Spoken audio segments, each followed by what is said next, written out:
Știi care sunt beneficiile vaccinării antigripale? Statistic, o persoană bolnavă de gripă poate infecta până la 3 persoane sănătoase.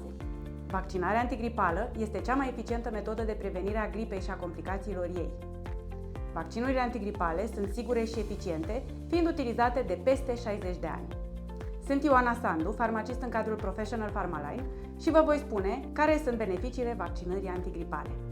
Gripa este o boală respiratorie contagioasă, cauzată de infecția cu un virus care se transmite de la om la om, în special prin contact direct cu secreții respiratorii de la bolnavi infectați sau prin secrețiile de pe mâini sau suprafețe.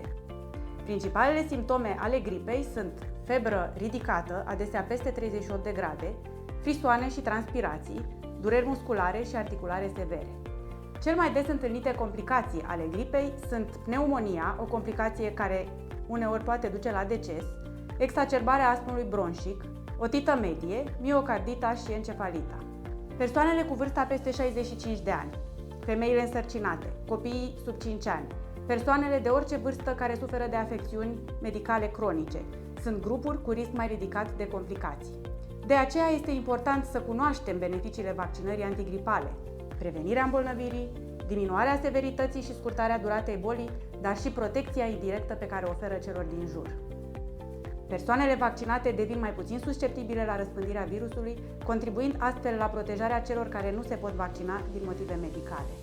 Vaccinarea pentru gripa sezonieră este recomandată pe durata întregului sezon rece, data de începere fiind 15 septembrie. Organismul are nevoie de 2 săptămâni din momentul vaccinării pentru a-și forma anticorpi împotriva virusului.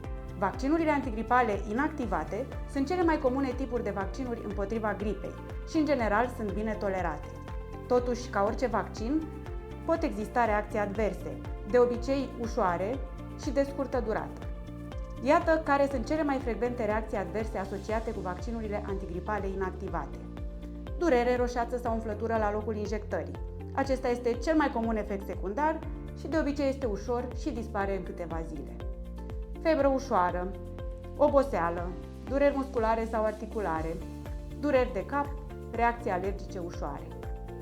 Majoritatea efectelor secundare ale vaccinurilor antigripale inactivate sunt ușoare și dispar de la sine în câteva zile.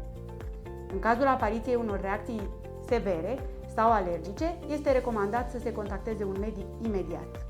Începând cu anul 2023, vaccinurile antigripale se prescriu de către medicul de familie, compensat sau gratuit pentru categoriile de risc și pot fi administrate fie la cabinetul acestuia, fie de către farmacist în farmaciile care sunt autorizate ca centre de vaccinare. Cea mai eficientă metodă de prevenire a gripei și a complicațiilor este vaccinarea antigripală. Alege să te vaccinezi. Sper că aceste informații ți-au fost de folos și nu uita, primul pas spre sănătate este o informare corectă.